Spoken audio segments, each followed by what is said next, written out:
Assalomu alaykum qadrdonlarim. Bugun biza mana tayyorlab qo'ygan blokimizni bir-biriga ulab, gilam hosil qilamiz. Mana 16 ta blok tayyorlaganmiz. Mana o'zingizlar bilan birga. Endi vaqti keldi buni ulashga. Mana shu birinchi o'rtasiga mana shunday qilib ulaymiz. Mana shunday qilib ulab olamiz. Lekin bunaqa qilib ulasa ham bo'ladi.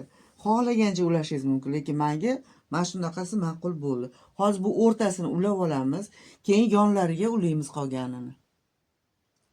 Mana qadrdonlarim, mana o'rtasini ulab oldik, mana chiroyli qilib.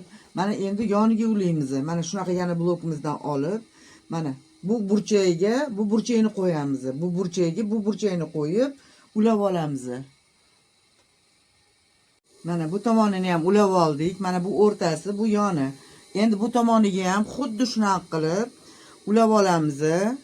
Mana xuddi shunaqa qilib ulaymiz. Mana burchagiga hosil qilib, mana bu yog'ini ulab bo'lgandan keyin bu tarafini ham ulab olamiz ikki yog'iga. Mana qadrdonlarim, mana ulab oldik hammasini. Mana o'rtamiz, mana chekalari, mana bu yerda ham kvadrat hosil bo'ldi. Bu yerda ham, mana bu yerda kvadrat hosil bo'ldi. Mana endi buni dazmollaymiz, choklarini hammasini chiroyli qilib, keyin tagiga astar qo'yamiz, gilam yasaymiz. Mana qadrdonlarim, mana tayyorladik, dazmolladik gilamchamizni. Mana endi buni orasiga mana bitta material qo'ydik, beyaz qo'ydik. Mahkam bo'lishi uchun mana astar qo'ydik.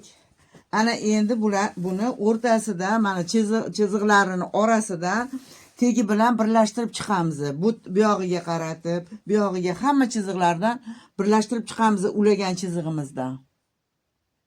Mana qadrdonlarim, gilamlarimiz bitta. Mana gilamchamiz mana shu ko'rinishda. Mana bir chiroyli chiqdi. Siz ham harakat qilib ko'ring. Mana chiqadi. Mana ko'rpa qilsangiz ham bo'ladi. Xohlagan narsangizni yasasangiz bo'ladi.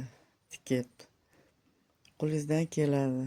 Mana bloklarni yig'averasiz, bir-biriga ulaysiz, hosil bo'laveradi.